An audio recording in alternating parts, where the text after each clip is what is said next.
ఉమ్మడి జిల్లాలో చిరుతల సంచారం కలకలం సృష్టిస్తోంది. శ్రీశైలం, కోసిగిలో చిరుత పులులు సంచరిస్తున్నాయి.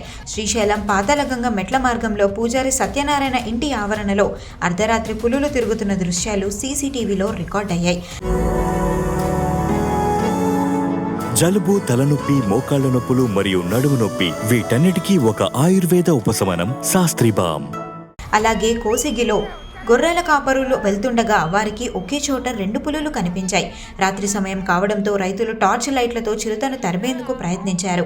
2 వేర్వేరు ప్రాంతాల్లో చిరుత సంచారం ఉండడంతో అప్రమత్తంగా ఉండాలని సూచిస్తున్నారు అధికారులు.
ఈ